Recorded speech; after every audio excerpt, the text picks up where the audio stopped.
Hi everyone, my name is Melissa Chen and I will be presenting my paper on eco-friendliness of biostructural insulated panels. As the background of this study, construction industry used non-regenerative materials that have significant impacts on the environment. This research is to find suitable alternative manufacturing process for SIPs. Although conventional SIPs, when compared to conventional timber framing CTF, are eco-friendly, clean materials and energy efficiency are found to be very high. The research methodology is to compare attributes of conventional SIP with bio-SIPs. So therefore, green seal standards criteria will be used to evaluate bio-SIP with conventional SIPs to formulate matrix and SWOT analysis. This is a snapshot of components comparing conventional and bio-SIPs. Figure 1, as you can see on the left, is typical conventional structural insulated panels with conventional facing boards, also known as OSB, and inner insulating core, or known as expanded polystyrene foam EPS or extruded polystyrene foam XPS or polystyrene foam PUR. While bio-SIP on the right-hand side, as shown on figure 2, is a typical biologically structural insulated panel with alternative facing boards, oriented straw strand board or oriented rice husk strand board or oriented bamboo strand board, and inner insulating core, as well as it's known also as green insulate or bio-based foam. Terminologies for bio-SIPs, so there are mainly four key terms that we'll be referring in this study. Firstly, regenerative material, which constitute or reuse into a better form. So these can derive from living tree, plant, animal, or ecosystem. And regenerative are also renewable, biodegradable, compostable, ecologically friendly, and a tendency to have this undergoing natural recycling to reduce carbon footprint. The second key term is biodegradable material, which refer to decomposition by action of biological agents, where bacteria bring about reduction in the volume of waste into landfill site. It is the action that takes place when microorganisms act on material, break components down into carbon dioxide and water. Third terminology here is on compostable materials, which are the biopolymer materials that can undergo breaking down by 90% within 6 months through industrial compositing process. And finally, the fourth main terminology for bio-SIP is eco-friendly and ecological friendly. So this refers to earth-friendly, non-toxic, recyclable, and biodegradable. According to Longman Dictionary, eco-friendly also defined as products that are environmentally friendly, which do not harm environment when they are made or when you use them. For this study, the evaluation criteria are based on green seal key steps, which focuses on life cycle assessment. There are 5 key steps in this evaluation process. Firstly, source of raw materials. Second, extraction of the materials. Third, manufacturing process. And finally, intended use as well as disposal and recycling.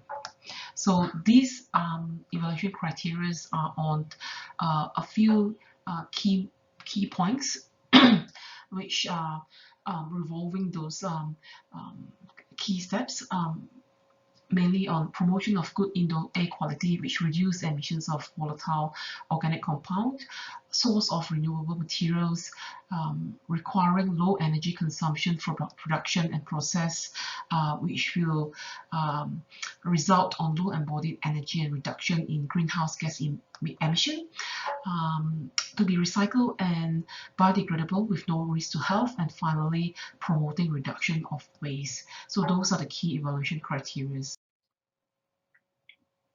Onto the assessment of SIPs.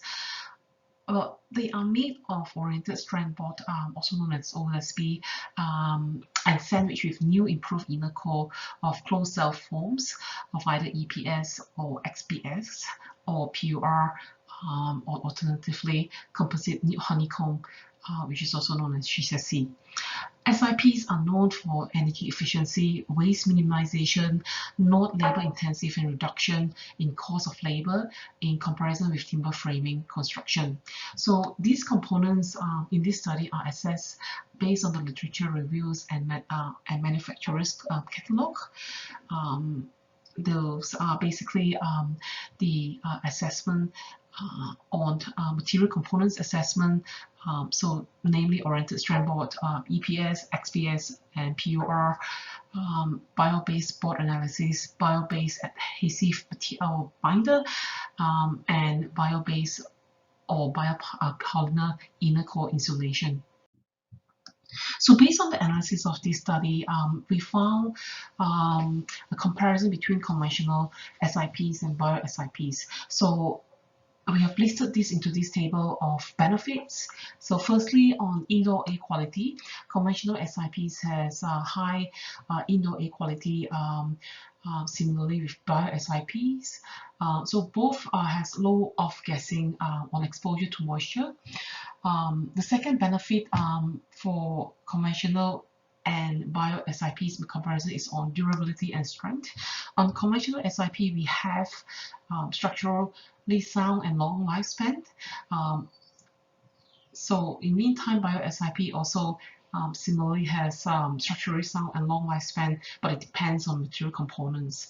So the third benefit that we have recorded is on recycled content. In comparison to conventional SIP, which has the lowest recycled content, bio-SIPs has a very high recycled content. Moving on to the fourth benefit on renewable resources and availability. So for conventional SIP, they could be from both renewable or non-renewable materials, mostly not available locally, or they are overseas raw materials. However, on bio-SIP, they are on renewable materials and locally made. On the next benefit, toxicity. For conventional SIP, they are either high or low toxic depending on the materials. However, for bio-SIP, it is found they are no or low toxic depending on the materials used by the manufacturers for fire retardant, blowing agent, and adhesive. Meanwhile, onto the next benefit, sustainability and biodegradable. For conventional, it is not biodegradable, but for bio-SIP, it is biodegradable. While on waste minimization, conventional SIP are low to medium waste minimization, but for bio-SIP, it is medium to high waste minimization. Just moving on to disposal and recycling benefit for conventional SIP, undamaged SIP can be reused, but recycling is quite hard and end up in landfill. However, on bio-SIP, undamaged bio-SIP can be reused, but they are also easily disposable depending on the content of the materials. And finally, onto the resistance to fire, moisture, as well as energy efficiency and usage.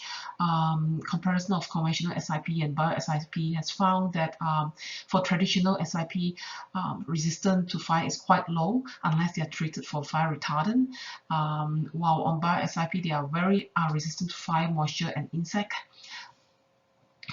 But onto energy efficiency for conventional, the thermal performance is high, therefore energy efficiency is high as well. Similarly with bio-SIP, both thermal as well as both thermal performance and energy efficiency are high.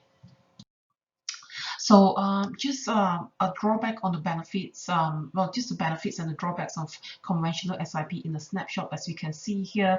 On conventional SIP, the benefits are amongst them easy installation, cost of labor are reduced, less site wastage, airtight construction, R values is quite high, clean materials is absent of fire and moisture. While some of the drawbacks involve shifting to new technology rather than the old, for timber framing, OSP is imported by Australian supplier. Overheating is likely to occur, and it's not integrated. With passive design.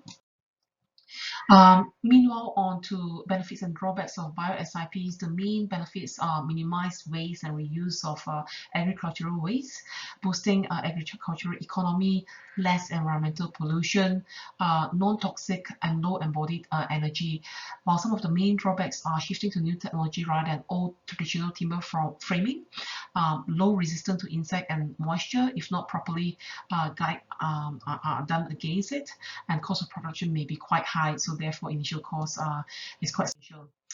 So based on what I've just discussed, bio-SIPs has a very great potential and possess attributes which will make it very suitable to replace conventional SIP. The structural ability and resistance need improvement to meet up and exceed conventional SIP. Initial cost of producing bio-SIP will be quite high, and technical know-how may not be available. So therefore, further research needs to be done to verify the laboratory and test these materials and energy efficiency of bio-SIP. Additionally, it also requires further tests to integrate bio-SIP with other building components and suitability for Australian climate. So conventional SIP cannot be recycled through little waste and are generated in the cost production, but the replacement of inner insulation core is very important to avoid dependence on fossil fuel and increasing of greenhouse gases. As a conclusion, bio-SIP will reduce dependence on non-renewable, non-locally made available and reduce environmental impacts. This is a very big thing on embodied energy and pollution. Bio-SIP are biodegradable and regenerate economic opportunities to agricultural sector. The use of bio-SIP will reduce energy consumption during production and cost of maintenance. Bio-SIP costs will be higher initially than conventional SIP. However, again, more research needs to be done in reducing the cost of developing bio-SIP.